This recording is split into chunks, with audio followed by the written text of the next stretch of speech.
Super Friends monthly discussion. My name is Jon Gay from Jag and Detroit Podcasts. Hey, Jag. Welcome, Jag. You want some applause, Jag? You deserve it.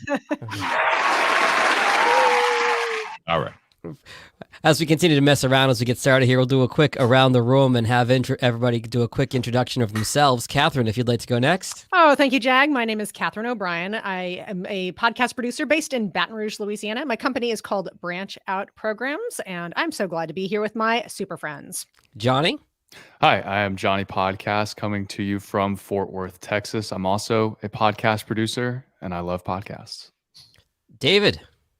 I love Johnny, but who doesn't? I'm David Yaz at pod617.com, podcast producer in the Boston area, and delighted to be alongside my fellow superheroes, super friends. We kind of picked up this Podcast Super Friends moniker amongst the five of us. A little background on the group of us. We all met at Podcast Movement through each other, and we meet once a month to talk about all issues related to podcasts and podcast production. We're going to feature today Matt Cundill of the Sound Off Podcast Network up in Winnipeg, because Matt has just reached 300 episodes of his podcast, the Sound Off Podcast. Congratulations to Matt. And we invited our clients, our friends, anybody who wants to check this out, because it can be hard to keep going with your podcast. We run into plateaus, we run into obstacles, we run into just pod fade and all these different things working against us. And Matt has stuck it out to get to 300 episodes, which is no easy feat. So Matt, welcome. Tell us about yourself, your company, and the Sound Off Podcast. Started back in 2016, and I guess I was a radio refugee, as it were, and got let go in 2014 and really spent a fair amount of time wondering, well, what's going to happen next? And it turns out it wasn't going to be radio consulting. That's quite the slog. And as time went by, I mean, I had a voiceover business as it was, but then podcasting kind of struck me in the face.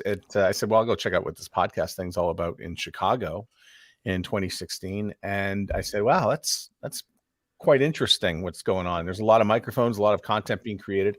I think one thing I was aware of after leaving radio was that there was a lot of audio being created. I could see it in the voiceover work. I could see it with microphones and building the studios, but I couldn't really figure out where all the action was. But it turned out that there was an awful lot of action happening in podcasting, especially in Chicago. And there were just a handful of radio people back then.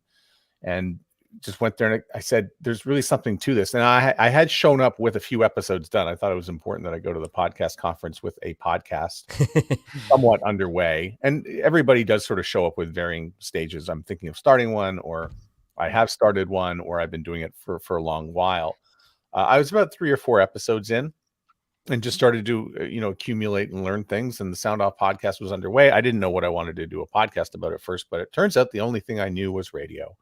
So that's, I could only really speak to that. There was a couple of other radio podcasts out there. Larry Gifford, a longtime talk programmer. He now works in California. He's now moved up to Vancouver and works for Chorus Radio up there doing it. But he had a great podcast, the Radio Stuff podcast. And I didn't feel like I was going to tread on anything if I started it. And it was just really going to be, conversations, and we'll see where it goes, So right.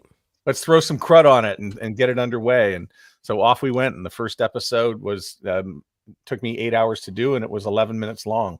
Oh, hang on, Matt. Let's jump in. Let me hop in here for a second. 8 hours. How did that break down? Was that editing? Was that prep? Was that promotion? How did that 8 hours break down roughly? It was editing and working with a single piece of audio and just getting it published.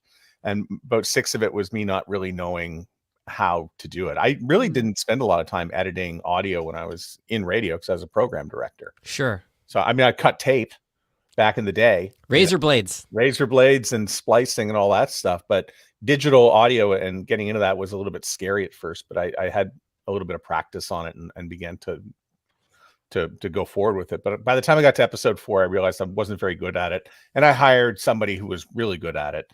And we've been working together ever since. I find go ahead.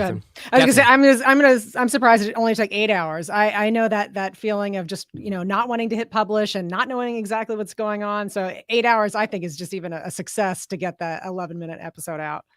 And Matt, you're not is ununique a word? You're not a non-unique case in this kind of movement, Jag can attest to this sort of movement from radio into the podcasting world. And you've sort of established yourself as this liaison for, drifting ex-radio people into the world of podcasting. Do you want to touch on that a little bit? Yeah, I think it was may have been the week before Podcast Movement. I went to the Conclave in Minneapolis, which is a radio get together of sorts. It's quite nice where, longtime broadcasters meet young broadcasters, and it's really a good feel-good place to go. And I thought, how do I bottle this every week? There's some great conversations, and it really think about the convention. It's a radio convention. I always encourage people that when you think about your podcast audience, if you were to have how many people are going to be in the room, and what would you charge for a banner at the front of that room? Because that's really what you should be charging for your podcast. So love that. And I neglected to mention that in my episode 300, that the roots of the show is found in the Conclave. And we haven't done one since 2019. I don't think there's going to be one for the next little while before they get that conference started up again, which is too bad. But I thought, this is really fun. How do I bottle this every week and just have conversations about radio? And I found it was a great place to meet, future guests on the show and bring them on and let them continue the conversation about what was going on at the conference. And yeah, it has been really at the crossroads. I was really looking for the crossroads between broadcast and podcast. And after 6 years, I'm here to say they don't even really intersect a whole lot other than a microphone. Well, let me have you expand on that a little bit, Matt. Analogy that I've heard is they're almost like two cars on the freeway going in their own lanes, and they kind of do their own thing, and it gets a little problematic when one tries to cut the other one off. You know where you heard that, Jag? Me. That's my analogy. That's right, Johnny. You did come up with that. Credit where credit is due. That's funny. I'm a terrible radio person because I did not cite my source. I'm a horrible journalist. But so Johnny once told me that but to that point, Matt, how would you describe the fact that they seem very similar, but in a lot of ways they're not? I think it breaks down to one is live and the other one's on demand. I mean, you watch live television, Super Bowl, Academy Awards, sporting events. And then there's the on-demand stuff like Netflix that you will scroll through for about 8 minutes to find what you want and then listen to it on your own time. So shared experience comes up. I think radio is a shared experience when you listen to it live. And podcasting is an experience that happens to individual people on their own time and leisure. I think there is there is one little wrinkle in between, I think, radio and podcasting, though, is that it comes from the listener perspective. And it's this idea of routine. And it's something that routine for the podcast listeners changed a lot over the last couple of years with the quarantine, the shutdown, and now getting back into real life. I think there's a wrinkle of, if my drive time, my morning commute, I'm going to listen to my favorite radio show every single morning. I've now replaced that with my favorite podcast. I'm still listening to it at the exact same time. There's still that sense of routine that I think plays off each other between podcasting and radio. Yeah. So release your episodes on time. Yeah. Because if it's not there, then. And at the same time. Yeah. Yeah. What, this is for Matt or anybody with that in mind, and you're thinking about the length of an episode of one of your podcasts, do you want people to get it done in one commute? Or I know that I have some podcasts that I like so much, I'll listen to it on Monday, and if I haven't finished, when I get in the car on Tuesday, I'll listen to it again. Do you guys give any thought to that? Matt, maybe you start and then. No.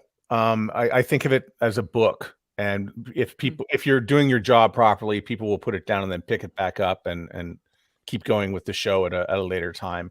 Although normally I do keep the show to 45 minutes, but I just got back from Spain after being away for a number of weeks. And I found when I started again that I did a 75 or a 90-minute episode, it's because I was just so excited to be back behind the microphone. And I think when you go on, especially, Jag will know this from the radio days, is that on Monday you show up with so much material because you've had a great weekend. You can't wait to tell everybody about it. Or you come back from vacation and you blow all the good content out on the first show back. So there was an element of that when I did my latest episode. I agree with Matt with the length of it. I always, when I'm working with clients who they ask this question all the time, and it's a similar version of what you asked, David, is how long should my podcast be?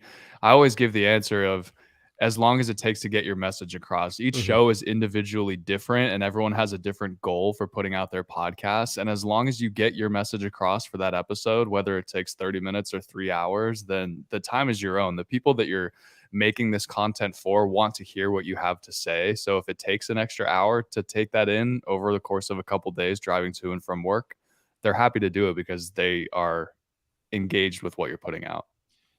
And I think we all get a feel for how long a podcast should be just simply by the discussion that's going on. In other words, if you've got a guest that is super compelling and you want to keep going, you keep going, which is why when I have a guest on my show, I started out saying, yeah, we'll go about 35, maybe 40 minutes. Then I started saying, we could go anywhere from 15 minutes to 65 minutes or something. And what I don't want to say is depending upon how interesting you are. But that's the one of the great freedoms of podcasting is there are no rules. There's no, it's almost like a baseball game. There's no clock. If you want to keep going, you keep going into extra innings. Just don't turn into a long, boring baseball game. Well, Catherine, Jag, anything on that?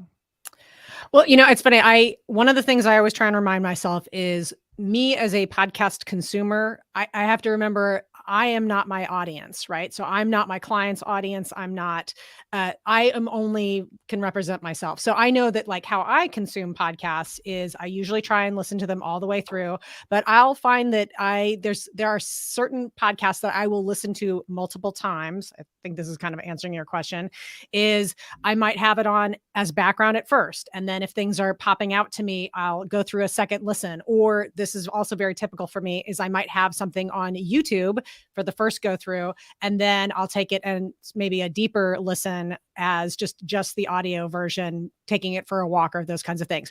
But I also know not to think of myself as representative necessarily of my audience. I think that that's a mistake a lot of people make, is that they think of themselves as their audience and their own habits. But you really just have to respond to what your clients' podcasts are actually doing and how people outside of yourself are consuming the podcast. Catherine, Is that even in the ballpark of your question there, Johnny?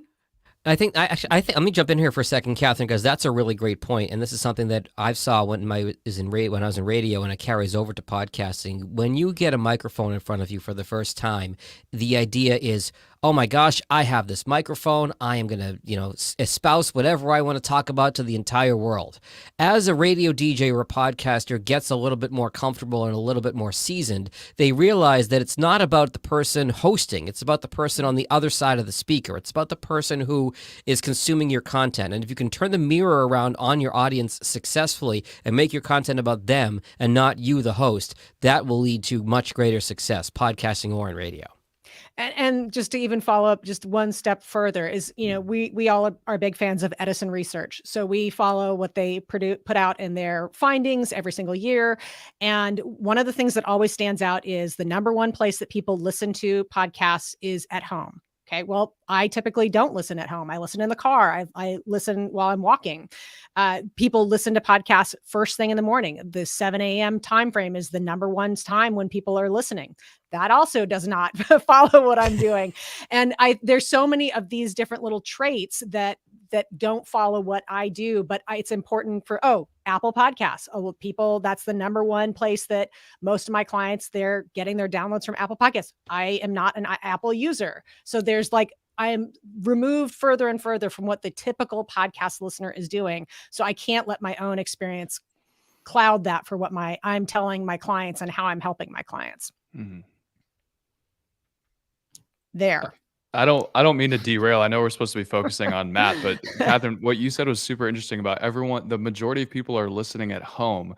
And right. I know that like people like Tom Webster and the people at Edison, they've at least the last couple of years, they've really been honing in on one facet of the at-home listening, which is they expected the smart home speaker to be a really big catalyst for podcast listening. And it's just not working. And I wonder if that's because like there's that, like we talked about with radio and podcasting. Radio is sort of a shared consumption method versus podcasting is really intimate and private. I wonder if it feels weird to listen to a podcast on a home speaker, whereas it's more intimate to have them directly in your ears. David, you got something? Johnny, I was just going to say my Alexa is listening and her feelings are hurt. Alexa is always listening. I know. Yeah, no, I mean, I agree. And it's, I don't know, maybe I'm the outlier here, but I think good content is good content, and it's good. We always want to watch these trends, right? But if you're producing a good show, and I think we would all agree that of all the things we deal with in producing shows, the quality, the editing, the writing good crisp show notes and episode titles, isn't the content really the most important thing? Isn't the advising our clients on good guests, good questions, keeping the show moving? I don't know. And now I should apologize for derailing, but I wonder if you guys have thoughts on that. Matt, are you trying to say that content might be important for podcasting? Well, no, I mean, like if someone comes to me with an existing podcast and they say, "Can you make this better?" Usually there are 5 or 6 ways I can make it better. No offense, everyone out there, but usually the first thing I'll say is, love to talk to you about, the flow of the show, the segments of the show, right? And all that.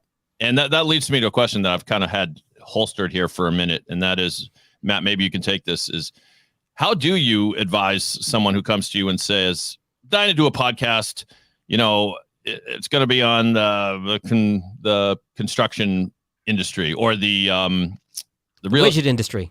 Well, we got to make something, Jag, right? I was thinking maybe he's going to interview people about buildings around town that they have created. Maybe he's interviewing architects. Okay, whatever. And every episode he's going to interview a new architect and their project and how it came to be. So that's kind of interesting, right? But he says to you, "But what do I do? Do I just introduce the guests and just start talking? Is it as simple as that?" Because I like to brainstorm different little segments and tidbits, and you radio guys will appreciate that, how you package that and image that or whatever you call it. But Matt, maybe you take that one first. What does episode 1, 2, and 3 sound like? What is episode 10 going to be about?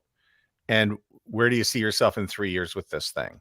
So really plan out the whole thing. Like go deeper than just, I'm going to interview people, because they're going to get to episodes. This is why so many of them die at 7. Yeah. Because they get to 7, they only know really 7 people, or they had 7 ideas, and then they really didn't think about how to evolve it further than that. And a lot of them die at 17 because they had more friends. And, and then some of them die. I think the ones that sort of die around the 50 mark, because they did one every week and they're exhausted, then they start saying, "Well, where's the ROI?" And that one is, sort of the other trap that people get into, is that they're looking for actual physical money to be coming in. And there's so much with podcasting that we just don't see. And Catherine already touched on it. We don't see as much. She doesn't have as much at home listening. I do use my smart speaker, by the way, but I use it through the Spotify app. But I don't think I would use it as much if I had more people in the house. So I've got a lot of people coming and going from that. So there's a lot of time during the day that I can just be alone. And that goes to, podcasting being a very sort of solo headphone experience. I think the number was about 92% are consumed by people by themselves. And so all that sort of understanding and I think podcasters needing to be patient to grow their audience, and understanding that it's 3 years to build an audience and it's a long game. I think that's the best filter you can do before somebody comes to you and starts asking, "Can I do a podcast?" And I think we saw a lot of business at the beginning of the pandemic, and now that the pandemic's coming to an end, do they have that same affinity to be doing episodes as they once did? Can I jump in here? And I wanted to ask you, I have a question specifically for you, Matt, because you mentioned a couple of things that I think are really pertinent, is that any new endeavor can have a lot of enthusiasm and energy at the start. And we definitely saw that with a lot of pandemic podcasts, as we like to call them, that once they came out of the gate because of the pandemic, and they have certainly pod faded out. So I'm wondering if you could talk a little bit about, so you've have 300 episodes for your own personal podcast under your belt. Can you tell us a little bit about some of the obstacles that came up for you, and really, more importantly, how you overcame them to get to that 300? I guess there was really, I was just going to do it every week. So I think the first obstacle was staying consistent. There were some times when I said, I'll just take this week off, or I can't find a guest, or there's snow blowing sideways, or something, some sort of excuse that would prevent me from doing it every week. Doing it every week. Doing it every week. Doing it every week. Doing it every week. Doing it every week. Doing it every week. Doing it every week. Doing it every week. Doing it every week. Doing it every week. Doing it every week. That is repetitive. difficulties Yeah. happen, you know. Oh, well, I think we found the culprit. Oh. We'll blame David for this First, one. he tries to say that we don't care about content, and then he creates David an tries echo. to have so much fun with his Boston roadcaster. gets the boot. That's awesome. We might let him back in, by the way. We'll see. Yeah.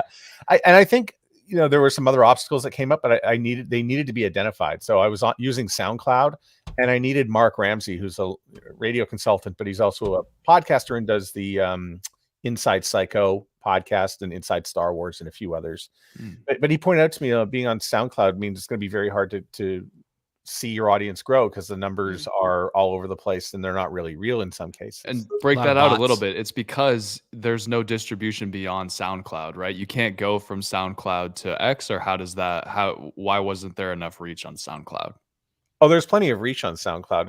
It's if you get 5,000, plays as it is, you don't know where they came from. They're not real people. A lot of them could be bots. Yeah, absolutely. So that's anybody on this call, we would say, if your podcast is on SoundCloud, please take it to a more serious or more creative for podcasting type platform and talk to any of the five of us about how to do that. Get out of there immediately. Run. Was one of the ways you overcame the consistency obstacle, Matt, of just building it into your routine? You just have to do it for a few weeks to where it just becomes like, okay, it's Thursday, this is when I record my podcast, and it just becomes easier as you do it, because it's now just as common as making breakfast, making coffee, doing your podcast. Yeah, so think of it as having some deadlines. So I have to submit my podcast by Monday at 6:00. Yeah. I like to think that I was still that consistent, but sometimes it's Tuesdays at 6:00 if the right teams are playing on Monday Night Football, something like that. But I think I really picked it up from Aaron Monkey, who does lore, and he sort of implored podcasters when he's talking about how he does his creative process to release it on time, that he does have people sitting around a campfire waiting for the episode to be, for download. They're waiting and they're counting on you. And that consistency is so important. It was so important in radio that every day at 6:00, somebody shows up for work. You can still do a half-assed job in radio and still wind up in a hall of fame somewhere, because you manage to show up every day at the same time. People really appreciate that, and you become part of their media ecosystem. And so what are you trying to do? Especially if you're doing a weekly podcast, you're trying to create habit. And Tom Webster just wrote about the importance of habit, or he spoke to the importance of habit just recently at a conference, and that you've got to make your podcast part of people's habits in order because if you're not part of a habit, then you could be forgotten or cut from the list. You're actually just one iPhone purchase away from being cut. The joke that I've made about this is the recent research in 2022 shows that heavy weekly podcast listeners consume on average 8 episodes per week. So I now say we've kind of come full circle in terms of social media, and we throw it back to the MySpace days. How do you get into somebody's top 8? You got to break into that list of shows. And Johnny's the young guy in the group. We'll explain MySpace to him later. But the idea is you've got 8 chances to get into somebody's regular rotation, their media rotation. Are you going to be good enough to be one of the top 8 things they listen to?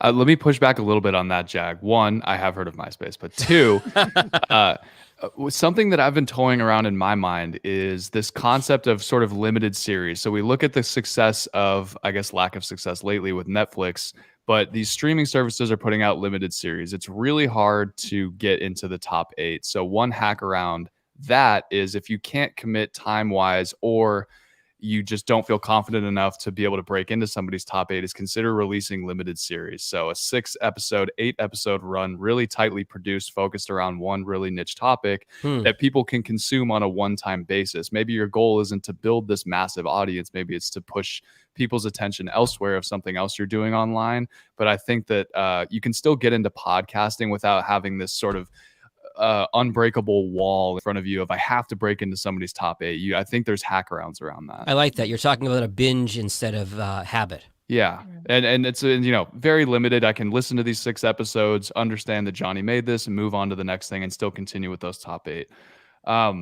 But Matt, I do have a question for you as well. So we've talked about your obstacles. You're in a unique situation. A lot of people are doing podcasts as sort of a side gig, whether it's funneling more business or funneling people to their businesses, or they're just doing it as a hobby on the side. However, you're working with podcasters who have their own shows, and you are a podcaster who has his own show. So how is your experience doing this massive 300 episode run? How is that experience translated in the way that you consult with your other podcasting clients who are clearly, they're far behind you? Actually, some are ahead of me. Ah, So well, Andrea that. Askowitz is actually the host of Writing Class Radio, and we met in Chicago along with her co-host Allison Langer. And I didn't work with them at first, but when I was in Chicago, I said, well, what's going on with, and how does this work, and why are they successful, and really just taking a lot of notes and paying attention to the people who came before.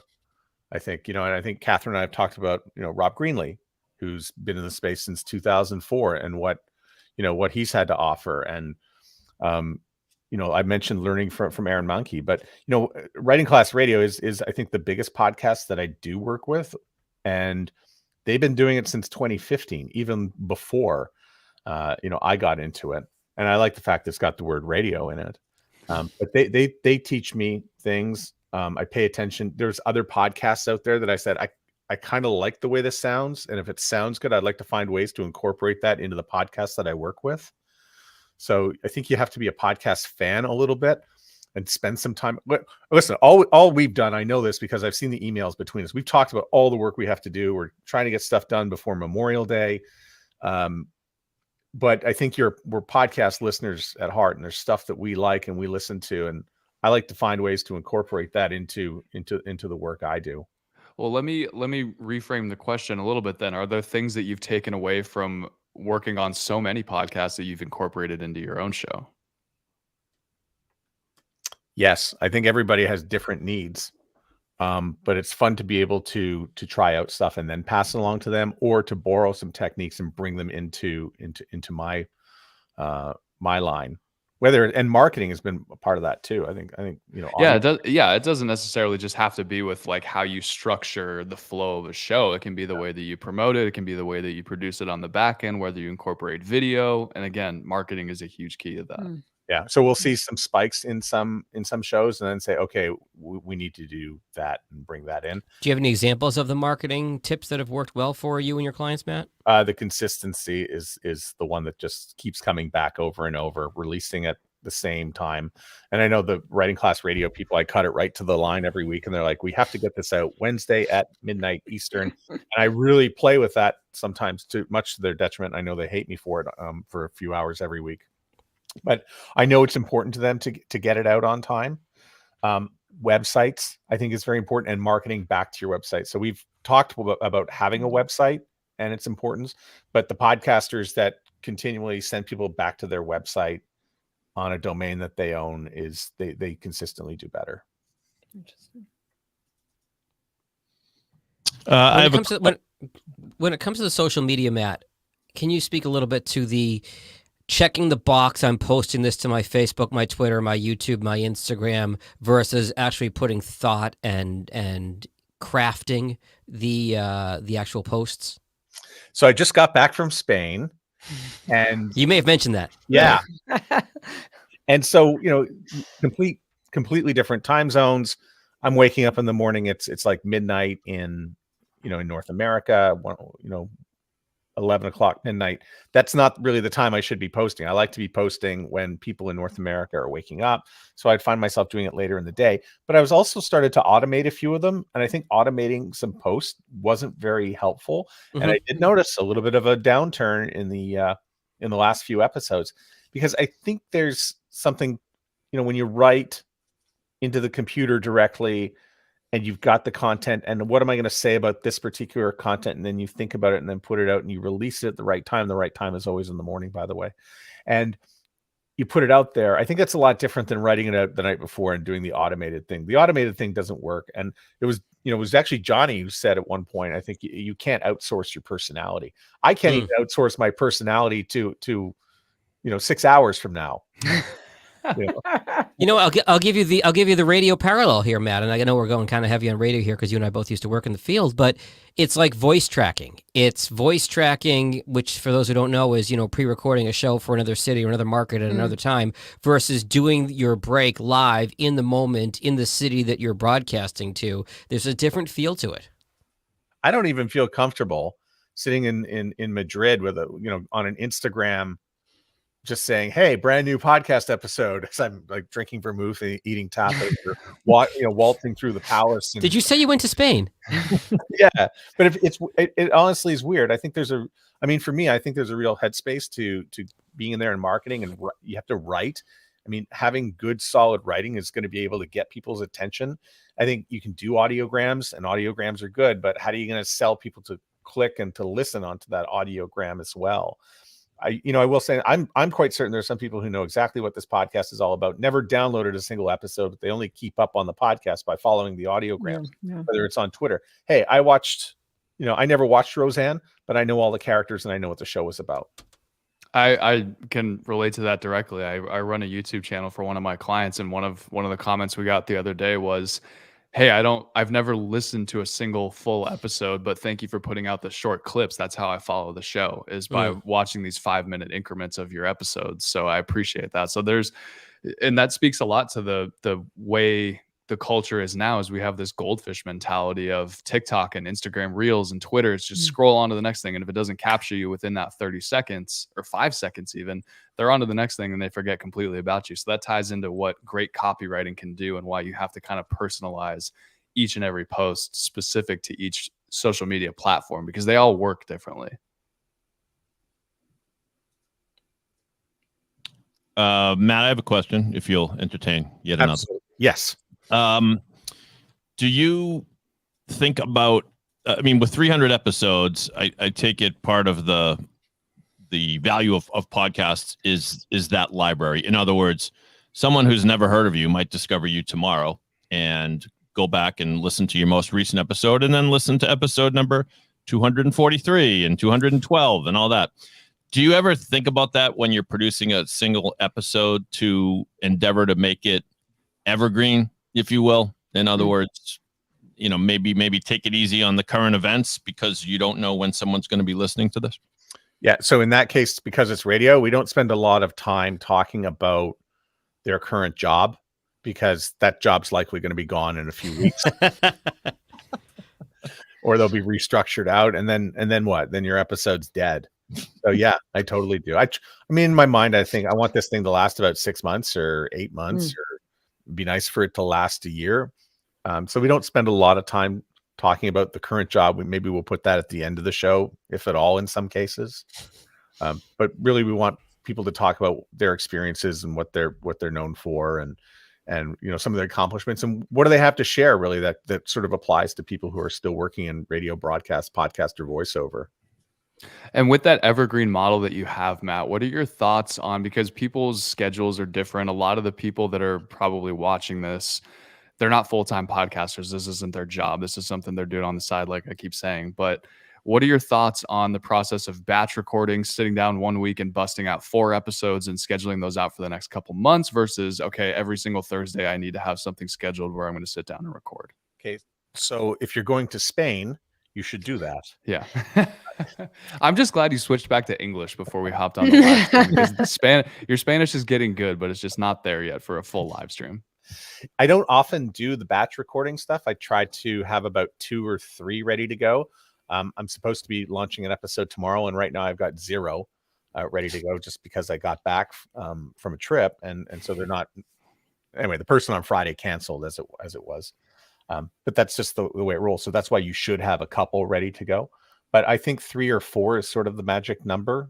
Yeah, to do that. Somebody interviewed me for a podcast, and I said, well, when's this coming out? Well, they said it's coming out in June. I said, well, we're in February. The entire industry is going to change by the time. I don't even think that episode ever got out. Yeah, honestly. So I've never really understood, holding on to content that long. I think there's a sweet spot to getting it out, and I think probably within 10 days is generally nice. And in a situation like you just had where the Friday guest cancels, what do you recommend for hosts? Should they be scared to sit down solo and have something prepared to go? Should they always have kind of an emergency, hey, I need to rip a solo 30-minute podcast, I can't rely on being able to schedule somebody last minute? What are your thoughts there if you're someone who's doing specifically an interview style podcast? So this is a good time to tell you guys that this is the next episode of the Sound Off podcast. That's what I thought. I was like, I know what's happening. It may also be the next episode of the Jag Show. Darn, yes. I mean, listen, going solo is hard. I personally find it hard. I don't know about you, Jag. If you have like this sort of radio hang up where you might have to write it out, or, how long, what do I have to say? I mean, and I did do a blog recently on transcription.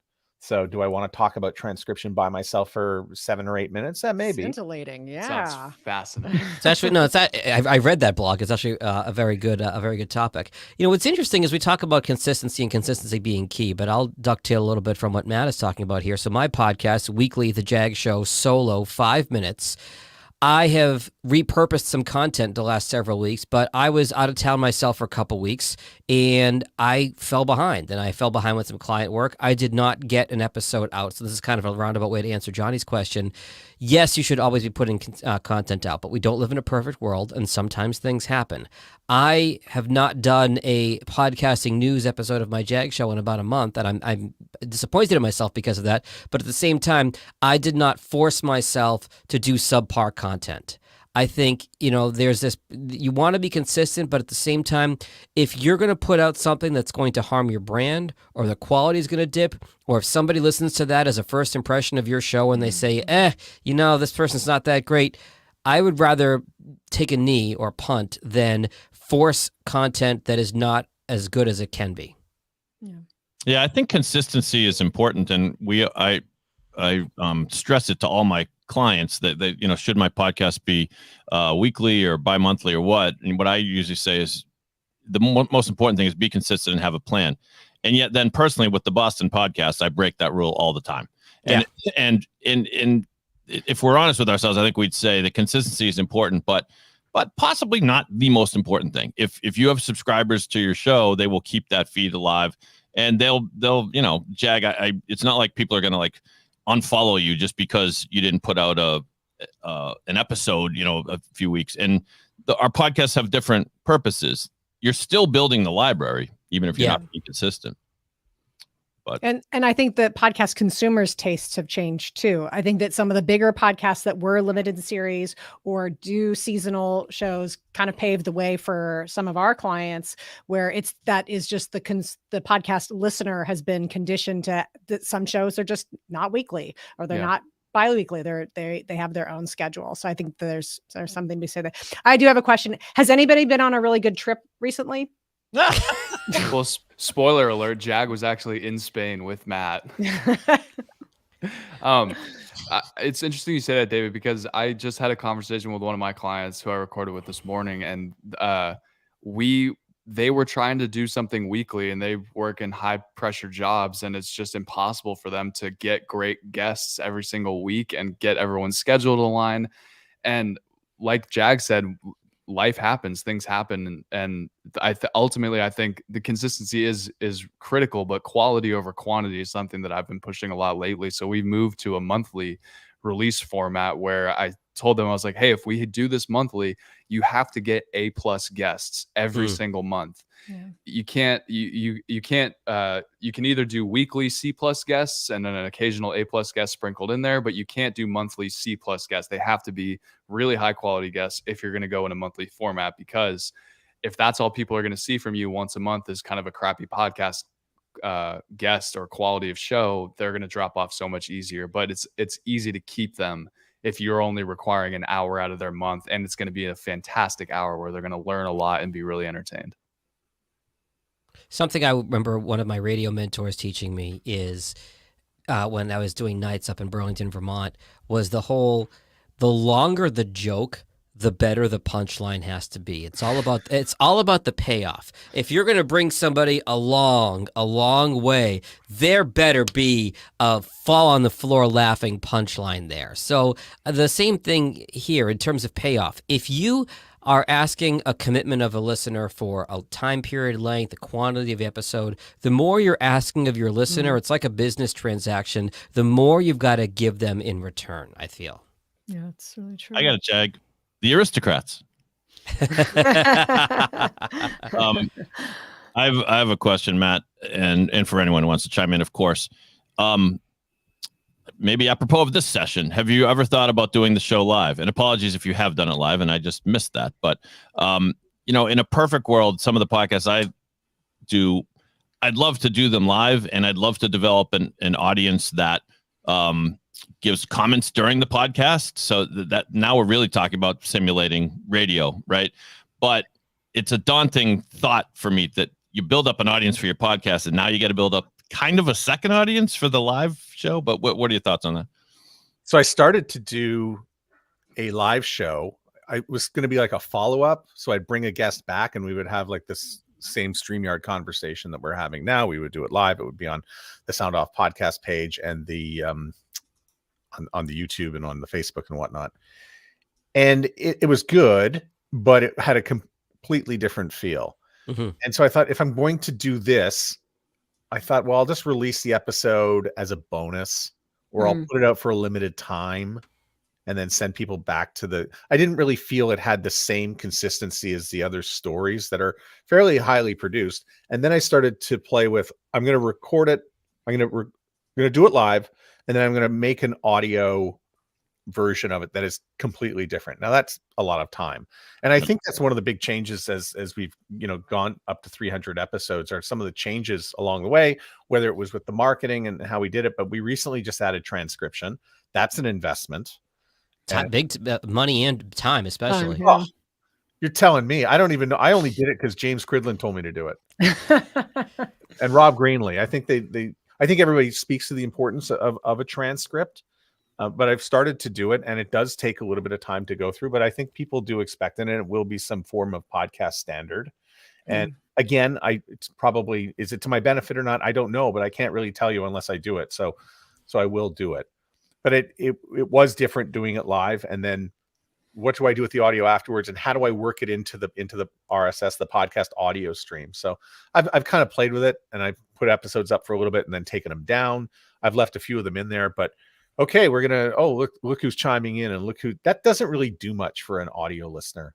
I find it kind of distracts from the story. I just want people telling the story, and then, me weaving in and out with questions and some narration. And I think that's the thing that really makes the audio podcast different, is that I will narrate. I'll narrate through part. And that part was taken from Slate, which is now, which eventually became Megaphone. Panoply was the company. They had some podcasts. I thought, these are really good. This is how you tell stories. Yeah. And so I wanted to really sort of get into that audio space where I would narrate around people's story. And of course, it makes sense for me to narrate because I do voice work. I think we go back to what we were talking about at the beginning about radio versus podcasting, Matt, where we're talking about, that live feel of radio versus the on-demand feel of a podcast. And you've got to catch somebody. Full disclosure, the five of us have had conversations about when we should do this stream. Should we do it at night? Should we do it in the afternoon? When should we do it? When can we get the biggest audience? It's hard to get an audience to listen to your show on demand on their own time, but it's even harder to get them to listen at a specific time that you are setting. So I think there is an advantage to doing stuff live once in a while, but I like the on-demand model much better. I did have a complaint, by the way, about the last session, because this person emailed me and said, when are you going live with this thing with your podcast friends? And I said, well, I didn't respond because I was busy setting it up. But then I responded, oh, you can find it here. And no, I wanted to watch it live. Yeah.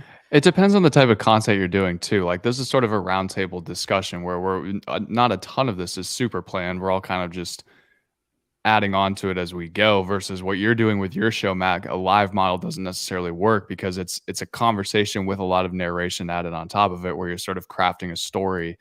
I think the live aspect works in a lot of cases where there's a lot of interaction with, like how this model is doing. If people are commenting and asking questions, we can just add them on the fly, versus you sort of have your set schedule of what you're looking to do with this one guest, and adding in live commentary from the audience doesn't necessarily fit.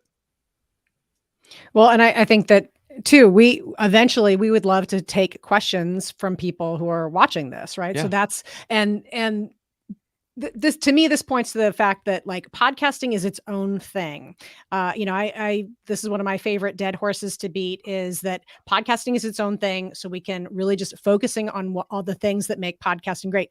Live streaming is a different thing. Mhm. This is what we're doing right now is not a podcast. So there is a culture and a style and a feel to live streaming that is not podcasting. We're trying to right now emphasize the things that a live stream does. In our shows for our clients and for ourselves, that is where we can really put on the podcast sort of shine. Well, then let's tie it back into podcasting then, Matt. One of the biggest differences between live streaming something versus a on-demand podcast is the editing side of it. And it's a very daunting approach for a lot of hobbyist podcasters, a lot of people that produce their own show. What are your thoughts on the editing intensity of your podcast? Are you trying to remove every single and every mouth clicks, or are we just talking long pauses, bathroom breaks, a big screw up, or when we talk about someone's personal family member where you go, actually, I don't really feel like getting a mouthful from somebody later, so let's edit that part out. Geez. I like to leave the bathroom breaks in. I think they're interesting. Naked gun moment. All of it. The ums and the ahs come out. Yeah. And yeah, I mean, we want to have the nice pauses in there. We don't want to edit too tightly. We do want it to sound natural. I think one of the bigger changes I had to make was to stop speaking like a radio person into the microphone and start speaking like a podcaster into the headphones. Whatever do you mean? Exactly. Like a human being. Yeah. Yeah, and that sounds great, Matt. That's what we had to get rid of. And from the production side too, it was highly compressed and a lot of loud banging and noise because I wanted it to sound like radio, and that was a mistake. And so somewhere around episode 111, we stopped that after somebody pulled me aside at Podcast Movement and said, "You can stop that now." So it's actually I think it's Jeff Schultz, who works at Wondery, but he was the longtime imaging producer at KFOG, but he works at Wondery doing a lot of those podcasts now. And he says there's a difference and you need to pull it back now. So I thank him for that. But Matt, if you have someone who, let's say that it's like a DIY podcast and it's an interview podcast and they don't have the resources to edit out the ums and uhs, and they say, well, you know what? It is what it is. It's a conversation. I try to make it as good a conversation as I can. How important is that? I mean, what you're describing sounds great. It sounds like a professionally produced podcast, especially when you add the narration. That to me just makes it sound more slick, a step above. But I think some podcasters would push back on us and say, you guys don't need to do that much editing. If it's a good conversation, that's the most important thing. What do you think about that? No, anything you can edit, you can make better. Anything you can record, you can make better. So I'll take 43-minute conversation and make it 38. I save 5 minutes of all my listeners' time. And I think that's important to think about the time that you're saving for your listener. You want to make it a nice condensed experience. I don't think a few ums and ahs are going to hurt. Well, also the pace, the pace of that show will be more appealing to the ear, I think, rather than something with a lot of pregnant pauses. And you run the risk of sounding almost disorganized. Let me jump in here for a second, because I hear what you're saying, David, and I think we've all heard that from clients, maybe even some folks on this call, about having the conversation flow naturally. To Matt's point, you want to be respectful of your listeners' time. For them to listen to your podcast is a lot more of a commitment than it takes to like your Facebook post or comment on an Instagram post. So for me, and I agree with Matt, for me it's about 10%. Out of a 60-minute podcast, I'll cut about 6 minutes. Out of a 30-minute podcast, I'll cut about 3 minutes on average. And I will take the ums and the uhs out. The golden rule of editing, of course, is if you can't make it sound natural when you're making the edit, leave it in as is. If there's going to be, if somebody's going to notice an edit, a layperson notice an edit, don't do it. So leave those. There are sometimes, I remember a session at Podcast Movement called the Artful There are some ums and uhs you would want to leave. If you ask a really thought-provoking question to your guest and your guest says, Oh, let me think about that for a second. That's important to context. You want to leave that. But the extraneous ums and uhs and likes and you knows, I think you can take those out and really, again, 3 minutes, 5 minutes of your podcaster's time, of your listener's time, rather, like Matt said, there's value in that. It may not seem like it in the moment, but it does over time. Pour one out for all the Gen Z podcast producers who are editing out. I think that sounds like pretty good. You know? The other thing that I look for is our repeated words, because we don't realize how often we repeat words until you see a transcription. And then it's like, yeah, and I'll see a transcription of myself, and I said the word "I" 7 times in a row before I got the set. Am I a stuttering fool? Don't answer that. But and we all use. Well, I think most of us use software that can automatically take out ums and uhs.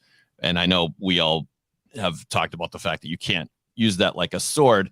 There's also a feature in there that will cut repeated words. I ran into it, and at first I was so happy to have this function. I used it a little too aggressively. I was doing a music podcast with a friend. He was talking about the band Duran Duran. Oh, I was hoping you were going to say Duran Duran. Yeah.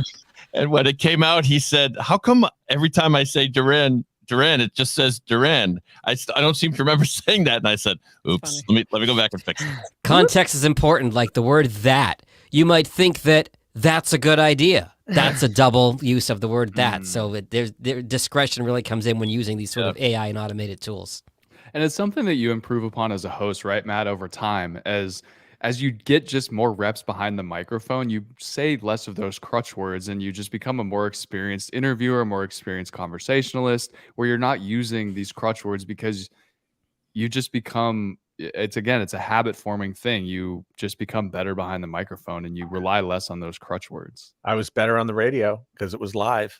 But now that it's being recorded, I can just edit it out. And there are times when I interview people, I'll go, "I need a second." And then I come back with the question, or it might be rephrased in a different way. But I find that happens about once every recording session. Then I'll just say, "I need a second here." Yeah. And then deliver the question. I think the preparation for the interview is really, really important. I think you have to say, "I want to start here and I want to end here." I think it needs to be, your questions need to be written out, but you need to do it in pencil. And I think you need to cross things out as you go. So I'll tell the guest I'm just going to be writing little notes off to the side. And if they say something important, again, to listen back to what they're saying, and that you scribble down something that you might want to be able to work in. So I think a lot of people don't understand that about interviews. And I'm very lucky to have interviewed just about everybody on rock radio at one time or another, Mick Jagger included, but no Beatles.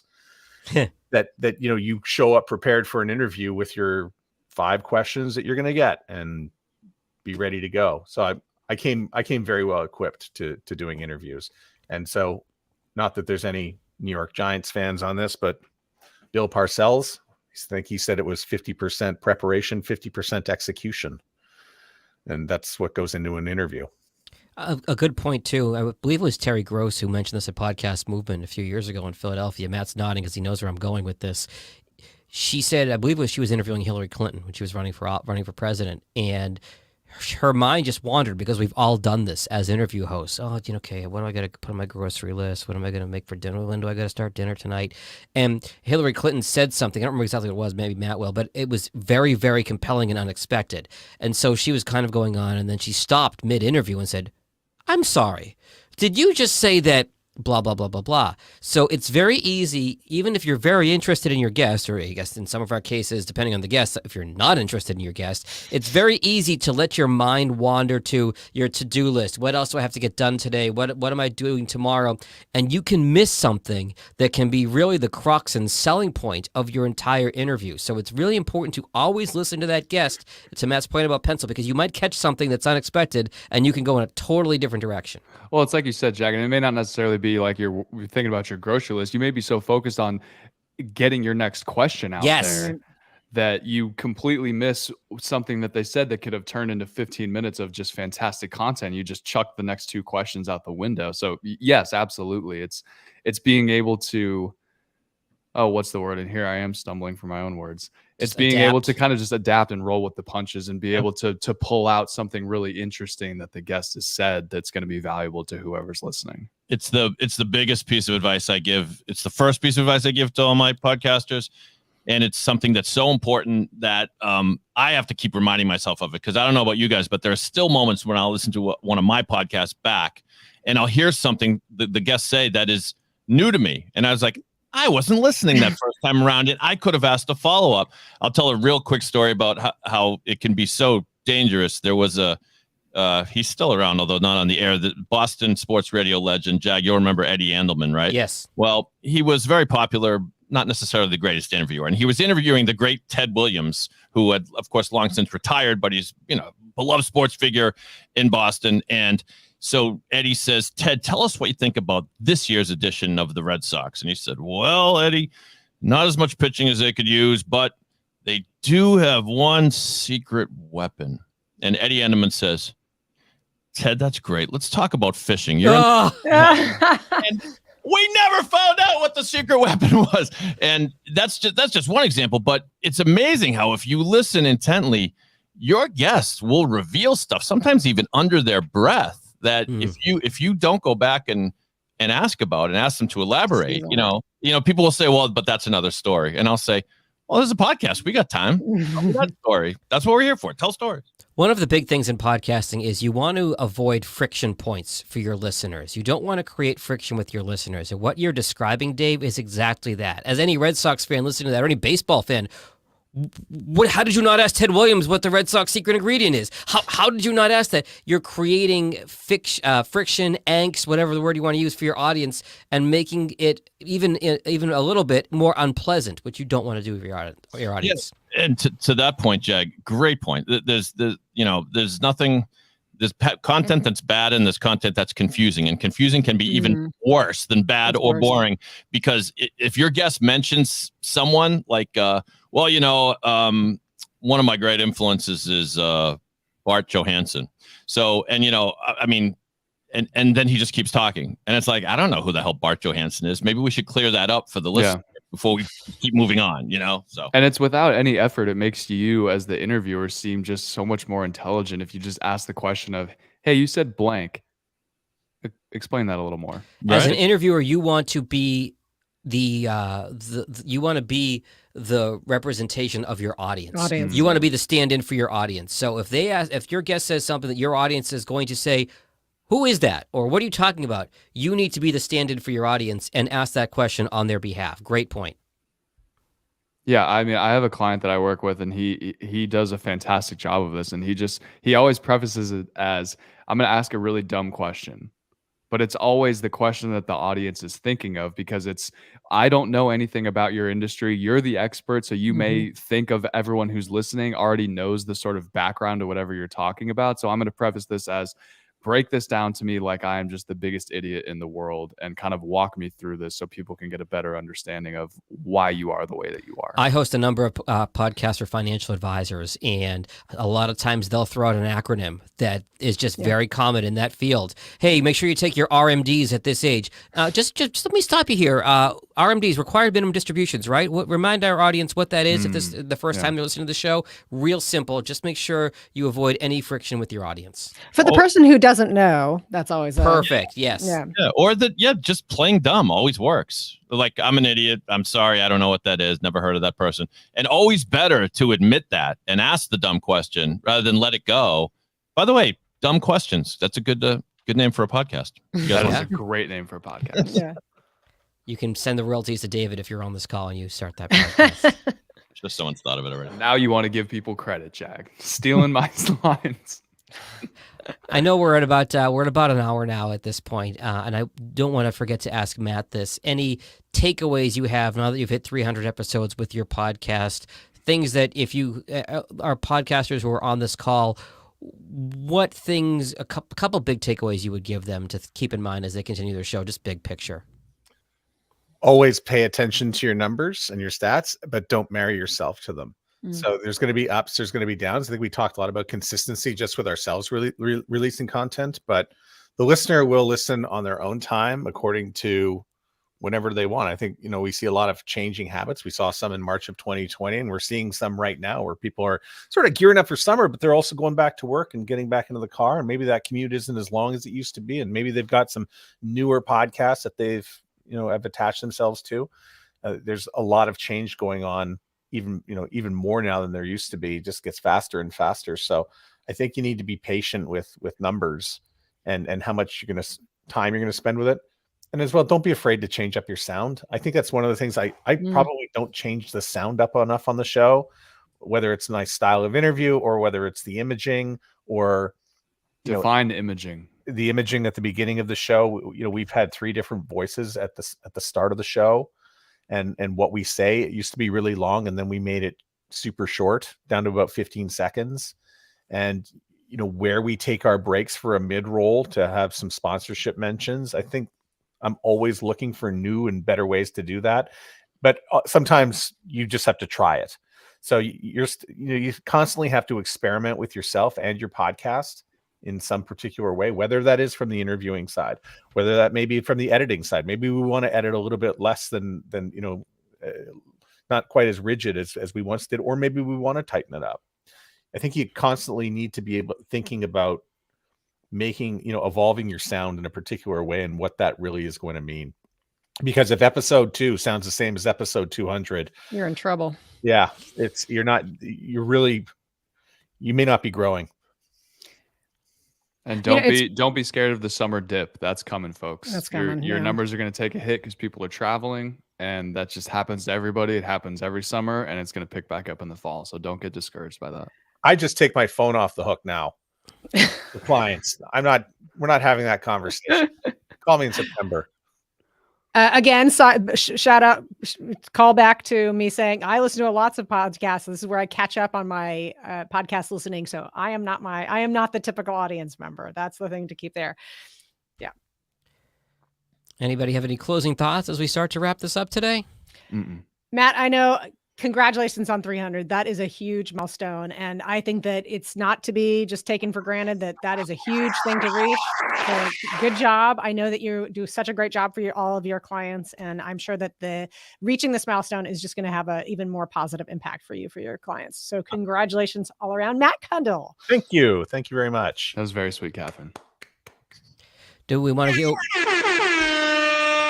When David's done playing with his buttons, do we want to go around the room and give a quick one-line plug for ourselves as we wrap up here?